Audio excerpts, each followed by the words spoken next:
belakang masih nggak mempan, wa an aimanihim, dari sebelah kanan mereka, kanan masih nggak mempan, wa an syama'ilihim, dari sebelah kiri mereka. 4 penjuru kita digoda tuh, Bu. Karena dia nggak ridho diturunkan dari surga, dia akan mengajak siapa? Anak cucu Adam menjadi bahan bakar api nerakanya Allah, menggoda di 4 penjuru. Akan aku bikin ya Allah mereka menjadi hamba-hambamu yang nggak pandai bersyukur. Itu janji iblis kepada Allah Subhanahu wa Ta'ala. Nah, makanya Bunda, ada perbuatan maksiat yang didorong karena nafsu, Allah masih berikan maaf dan ampunan. Tapi perbuatan maksiat karena unsur ketakaburan, ini yang nggak ada ampun. Allah, udah maksiat takabur lagi. Iya, iblis diturunkan ke, dalam artian keluar dari surga bukan karena nafsu. Allah kan perintahkan dalam surah Al-A'raf ayat ke-12, Allah tanya di ayat 11-nya apa? Tsumma khalaqnakum, kemudian walaqad khalaqnakum, kemudian aku ciptakan manusia, summa sawarnakum, aku bentuk mereka, ya, summa qulna lil malaikati isjudu, aku perintahkan untuk sujud, iblis nggak mau. Allah bertanya, qala ma manaka alla astasjuda alla antasjuda id amartuk, apa yang menyebabkan kamu enggak sujud?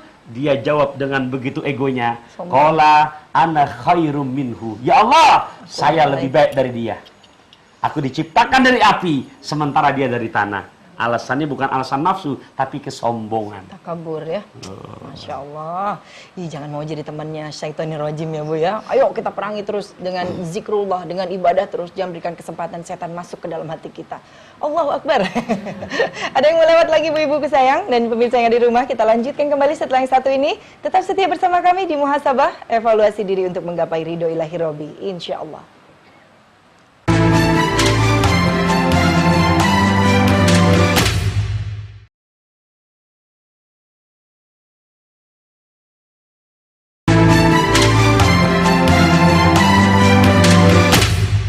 Alhamdulillah, kita bersyukur kepada Allah masih diberikan kesempatan untuk terus mengkaji ilmu dari yang sedikit Allah berikan untuk kita. Untuk sedunia ini hanya dari tetesan bagaikan air laut yang diambil dari dicelupkan jarum. Satu tetesnya itu satu ilmu untuk seluruh dunia.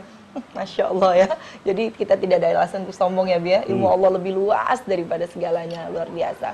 Di segmen ini kita berikan kesempatan seperti biasa untuk ibu-ibu yang hadir untuk bertanya ya. Insya Allah juga mewakili pertanyaan dari pemirsa yang ada di rumah. Insya Allah. Siapa dulu yang mau bertanya? Silakan. Ya Umi. Silakan. Bismillahirrahmanirrahim. Assalamualaikum warahmatullahi wabarakatuh. Waalaikumsalam warahmatullahi wabarakatuh. Alhamdulillah senang sekali bisa silaturahim sama Pak Kiai sama Bunda. Alhamdulillah. Subhanallah. Saya tertarik dengan kelompok yang kelima Pak Kiai. Nama Ibu siapa Bu? Oh iya, perkenalkan nama saya Ibu Hajatati dari Majlis Taklim Raudhatul Jannah Cilangkap, Jakarta Timur. Saya tertarik dengan kelompok yang kelima. Tadi Pak Kiai menjelaskan bahwasanya kelompok kelima ini adalah orang yang senang beribadah ketika orang-orang sedang tidur dan di keningan malam, mengingat akan dosa-dosanya yang banyak, kemudian dia taubat kepada Allah Subhanahu wa Ta'ala. Nah, dalam Al-Quran Allah menyatakan innallaha ghafurur rahim, bahwasanya Allah maha pengampun dan maha penyayang. Sementara orang ini Pak Kiai, ada satu kasus ya, orang ini maksiatnya itu sudah katakanlah 50 tahun. Sementara menjelang taubat itu cuma 2 tahun, kemudian inna lillahi wa inna ilaihi raji'un. Nah, bagaimana dengan perhitungannya? Sementara 2 tahun itu kan tidak bisa tertebus dengan 40 tahun. Setiap hari diisi dengan maksiat lagi, tapi baru tersadar ketika usianya sudah menjelang ajal. Demikian Pak Kiai. Billahi taufiq wal hidayah. Wassalamualaikum warahmatullahi wabarakatuh. Waalaikumsalam warahmatullahi wabarakatuh. Ini semua peringatan dan pelajaran untuk kita semua ya. Begitu berharganya waktu itu yang diberikan oleh Allah secara cuma-cuma kepada kita. Tidak semata-mata Allah menciptakan kita ini di dunia untuk beribadah kepada Allah. Ada seseorang yang subhanallah ya, 50 tahun itu maksiat, entah itu membunuh, mencuri dan sebagainya deh pokoknya ya. Tiba-tiba 2 tahun sebelum Allah cabut ajalnya, dia seperti yang tadi nomor 5 itu, zikrullah, mengingat segala dosa-dosanya. Perhitungan dalam kacamata kita manusia biasa, Bagaimana bisa tertebus demikian yang sudah dilakukan 50 tahun isinya maksiat semua dengan hanya 2 tahun yang dilakukan berzikir itu tadi. Bagaimana? Itu tadi kacamata kita ya. Betul. Di hadapan Allah seperti apa? Ya, hadirat rahimakumullah, pemirsa dimanapun Anda berada, ya terutama juga Ibu Tati yang sudah bertanya. Tadi udah disebutkan ada 5. Kalau boleh saya tanya, semuanya perbuatan itu baik apa jelek? Baik. Baik. Nah, berbuat baik itu gampang, tapi ada tapinya nih. Mengkontinyukan diri dalam kebaikan itu yang berat. Istiqomah. Makanya ayat tentang penghuni sorga dalam surah Al-Ahqaf yang sedang kita bahas, itu di awalnya kata kuncinya, innalladzina qalu rabbunallahu tsumastaqamu. Sesungguhnya orang-orang yang mengatakan Tuhan kami adalah Allah, kemudian dia istiqomahkan. Pertama, menjadi pemimpin yang adil, dia istiqomah menjadi pemimpin yang amanah. Yang kedua, menjadi pemuda yang hatinya selalu terpaut ibadah pada Allah, dia istiqomah dengan perbuatan itu. Yang ketiga, di mana orang yang hatinya bergantung ke masjid, selalu dimanapun, kapanpun, dia selalu istiqomah ingat akan perintah Allah. Yang keempat, mana dalam suasana bisa untuk berbuat maksiat, saling cinta, dia tetap istiqomah, takut pada Allah walaupun dalam kondisi kesunyian. Pun yang kelima tadi pertanyaannya, dia istiqomah 40-50 tahun yang sudah lewat, tinggal 2 tahun, ternyata 2 tahunnya ini istiqomah. Bu, ini yang berat ini kan, mengkontinyukan. Dalam artian, cukup gambaran bagaimana kaumnya Nabi Musa ketika Fir'aun itu anak buahnya melemparkan tongkat tambang-tambang berubah menjadi ular, datanglah Nabi Musa melemparkan tongkatnya itu berubah jadi ular, lantas mereka yakin ini bukan sihir lagi. Karena kalau sihir aku nggak bisa, nggak akan bisa terkalahkan ilmu-ilmuku. Ternyata dengan begitu mudah dilemparkan tongkat Nabi Musa melahap semua ular-ular itu, lantas mereka yakin ini bukan sihir. Langsung berpaling sudah dari Fir'aun kepada Tuhannya Nabi Musa. Belum sempat ibadah, pindah akidah, dibunuh oleh Fir'aun. Belum sempat ibadah, ini mah udah ibadah namanya. Tapi akhirnya husnul khotimah. Amin ya Allah. Tuh. Jadi penentu itu justru di akhir itu ya. Tapi bukan berarti kesempatan kita belum terakhir nih kita masih bisa. Bukan berarti begitu. Begitu ya, ya. Subhanallah, insyaallah ya kita husnuzan kepada Allah, bahwa Allah itu betul-betul tadi di dalam Al-Qur'an dikatakan Allah Ghafurur Rahim, Allah Rahman Rahim. Kasih sayang Allah itu lebih besar daripada murkanya Allah. Insya Allah ya, kalau kita seseorang itu memang mungkin masa lalu tidak ada manusia yang tidak mempunyai dosa. Semua anak cucu Adam pernah melakukan dosa, pasti itu, siapapun dia. Tapi adalah seseorang yang luar biasa ketika ia mengakui kesalahannya, mengakui dosa-dosanya, bukan kepada manusia, tapi kepada Allah. Betul-betul memohon ampun, memohon maaf, betul-betul istiqomah dia taubatan nasuha. Tidak ada yang tidak mungkin, hanya Allah yang tahu. Ibadah, bukan hanya karena ibadahnya, tapi karena Allah ridho melihat hambanya yang betul-betul istiqomah, memohon ampun kepada Allah dengan sesungguh-sungguhnya bertaubat. Insya Allah, mudah-mudahan husnul khatimah di akhir hidupnya ya. Iya, ada kesempatan lagi ya, Ibu yang mau bertanya. Saya jadi terkesima. Ada lagi satu pertanyaan dari Ibu, silakan. Monggo, dari sini. Ada Ibu? Dari sini. Iya. Oh, iya. Ibu malu-malu di sini nunjuk tangan. Assalamualaikum warahmatullahi wabarakatuh. Waalaikumsalam warahmatullahi wabarakatuh. Nama saya Ibu Sri Suwarni dari Majelis Taklim Rodotul Jannah. Ingin bertanya kepada Ustadz dan Ustazah. Tadi telah dikatakan bahwa orang beribadah selalu masuk surga, ada 7. Apakah kita juga sudah bernilai apabila kita juga sudah mengerjakan ibadah seperti puasa, seperti sholat dan mengaji, apakah sudah bernilai oleh Allah Subhanahu wa taala dan hanya semata-mata mengharapkan surga. Masuk surga ya. Mohon jawabannya pada Ustadz dan Ustazah.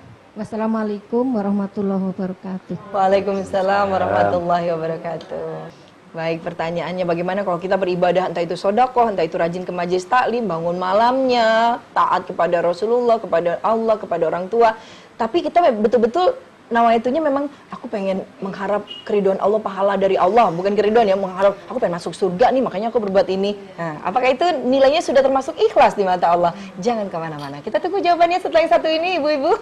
Tetap bersama kami di Muhasabah, evaluasi diri untuk menggapai ridho ilahi Rabbi, insya Allah.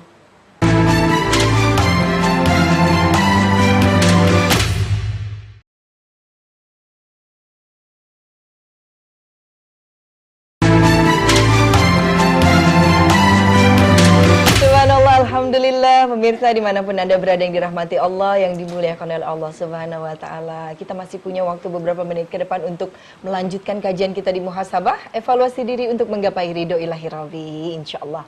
Dan kita akan mencoba menjawab ya pertanyaan dari Ibu tadi, ya, bahwa bagaimana jika kita rajin ibadah nih Bi, sholat malamnya nggak ketinggalan setiap malam, amin, sodakohnya luar biasa tiap hari, amin, mengajinya juga luar biasa.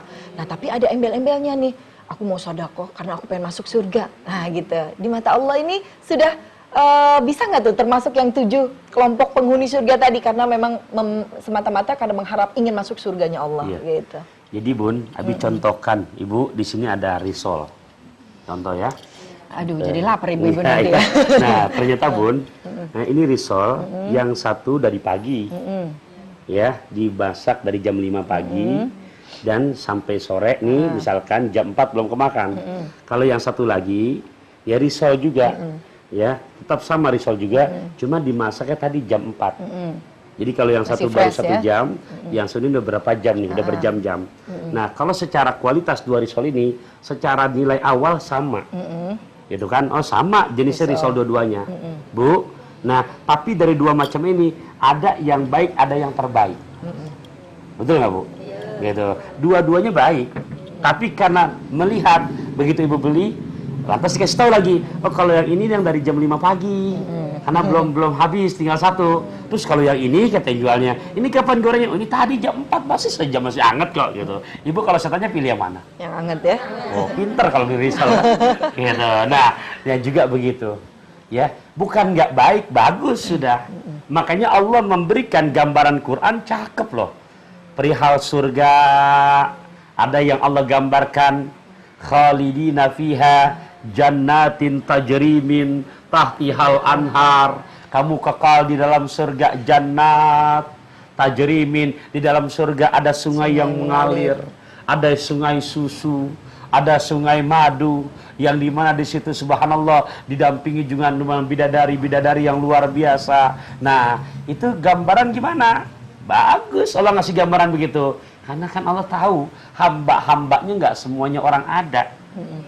Kalau yang belum pernah ngebayangin, mohon maaf, misalkan bukan berarti saya ngecilin jamaah ya pemirsa MNC ini, bukan gitu kan, buat ibu sini yang nggak pernah minum susu contohnya, begitu wah ntar surga, wah Allah sungai susu gitu kan. Nah dengan niat begitu apa termotivasi ibadah, bagus.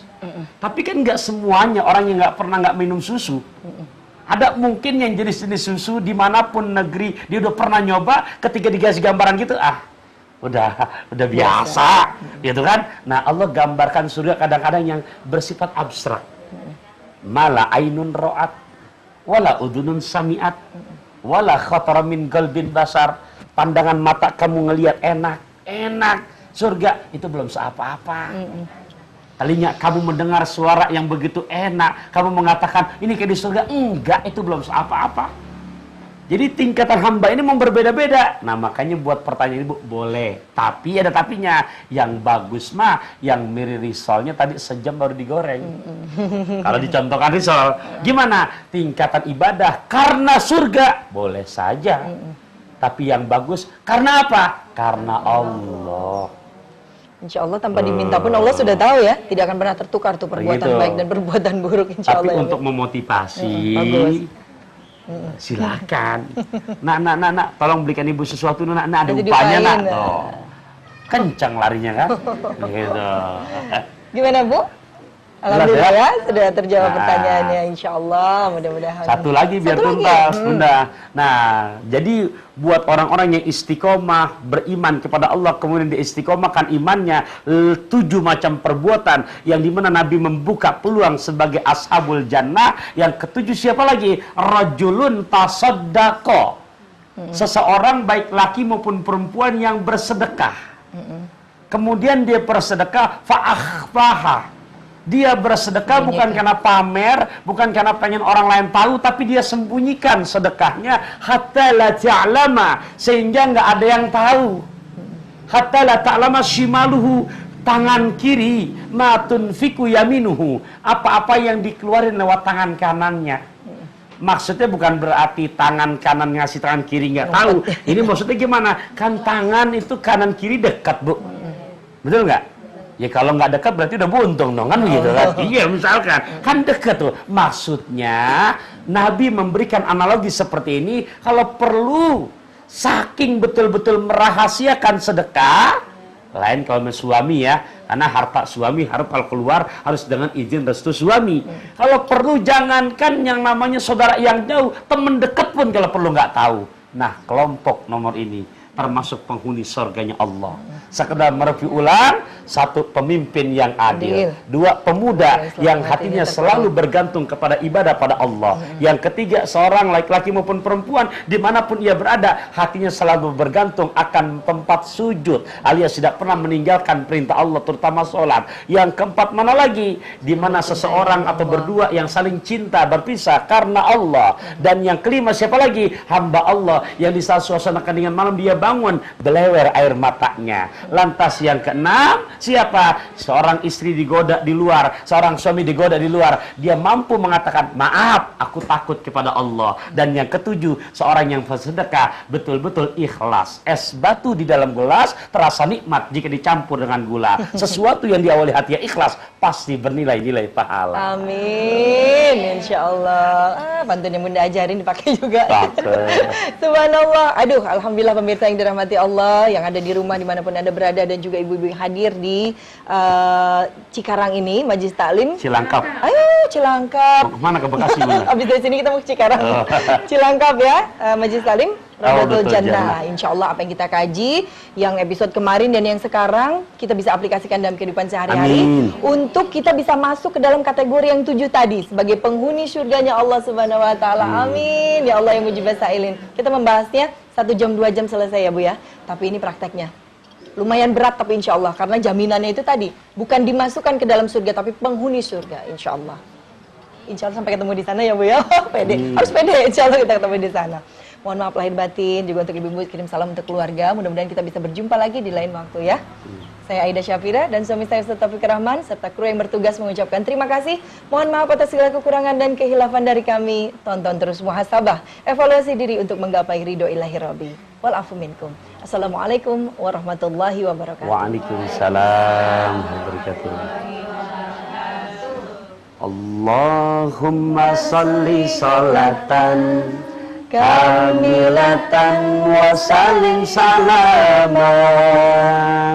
tamman ala sayyidina Muhammadin alladhi tanhalu bihil uqadu wa tanfariju bihil qurabu